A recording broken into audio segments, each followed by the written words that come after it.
دوستو اردو گیٹ وے وزٹ کرنے کا بہت بہت شکریہ۔ اگر آپ نے یہ چینل ابھی تک سبسکرائب نہیں کیا تو برائے مہربانی سے سبسکرائب کر لیں، اور اگر پہلے سے سبسکرائب کر رکھا ہے تو آپ کے سبسکرائب کرنے کا بہت بہت شکریہ۔ اس ویڈیو میں ہم آپ کو آج کی ایک اہم ڈیولپمنٹ سے آگاہ کریں گے کہ جس میں الیکشن کمیشن آف پاکستان نے قومی اسمبلی کے ممبران کا نوٹیفیکیشن جاری کر دیا ہے، لیکن اس نوٹیفیکیشن کی سب سے اہم بات یہ ہے کہ chairman P T I Imran Khan کی کامیابی کے نوٹیفیکیشن 5 حلقوں سے روک دیا گیا ہے۔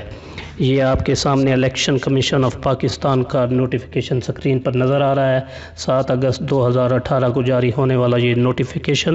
الیکشن کمیشن آف پاکستان نے یہ قومی اسمبلی کے ممبران کا نوٹیفیکیشن جاری کیا ہے۔ اس کا اگر جائزہ لیں تو یہ دیکھیں آپ کے سامنے NA-25 نوشہرہ 1 سے پرویز خٹک کا بھی نوٹیفیکیشن روک دیا گیا ہے، subject to final decision of election commission in the pending case of violation of code of conduct, تو ان کا بھی نوٹیفیکیشن روک دیا گیا ہے۔ اسی طرح NA-35 بنوں سے عمران احمد خان نیازی سن آف اکرام اللہ خان نیازی، ان کا notification final decision of election commission in the pending case of violation of code of conduct, یہ بھی روک دیا گیا عمران خان کا۔ اسی طرح NA-53 اسلام آباد 2 notification with held by ECP till final decision in case number 27 of 94/2018، یہ بھی ان کا کوئی کیس تھا ان کے خلاف۔ اسی طرح NA-95 میاں والی 1 سے بھی عمران خان کا نوٹیفیکیشن روک دیا گیا ہے، notification shall be subject to final decision of election commission in the pending case of violation of code of conduct.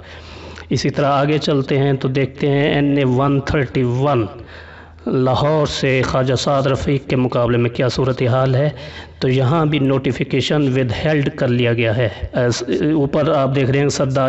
Ayaz Sadiq کا نوٹیفیکیشن بھی رک گیا ہے، نیچے 131 میں یہ نوٹیفیکیشن عمران خان کا خواجہ سعد رفیق کی ریٹ پٹیشن پہ روک دیا گیا ہے۔ اسی طرح آخری حلقہ جو تھا NA-243 کراچی سے، تو وہاں دیکھتے ہیں کیا صورتحال ہے۔ 243 کراچی، یہ 243 کراچی ایسٹ 2، یہاں بھی عمران خان کا یہ آپ کی سکرین پہ دیکھ رہے ہیں کہ نوٹیفیکیشن روک دیا گیا ہے، subject to final decision of code of conduct, تو یہ صورتحال ہے۔ ویسے بھی کل عددی طاقت دکھانے میں تحریک انصاف ناکام رہی، جو کل ان کی پارلیمانی پارٹی کی میٹنگ ہوئی۔ عمران خان کی جماعت نے اعلان کیا تھا کہ پیر کو پارلیمانی پارٹی کی اجلاس میں سیاسی قوت کا مظاہرہ کیا جائے گا، تاہم 8 آزاد ارکان کی شمولیت کے باوجود اس پہلے اور اہم ترین پارلیمانی اجلاس میں 100 منتخب نمائندے بھی جمع نہیں ہو سکے۔ اس اجلاس میں اہم عہدوں اور وزارتوں کا فیصلہ کیا جانا تھا، لیکن اسلام آباد کے ہوٹل میں ہونے والے اجلاس میں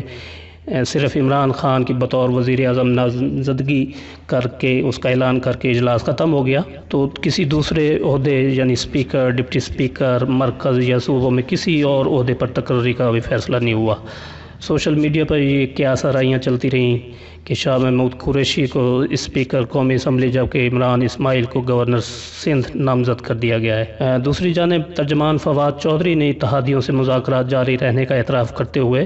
حکومت سازی میں تعطل کا ملبہ الیکشن کمیشن پر ڈال دیا اور دعویٰ کیا کہ کم و بیش 20 حلقوں کے نتائج روکے گئے ہیں، جس کی وجہ سے انتقال اقتدار کا عمل مؤخر ہو سکتا ہے،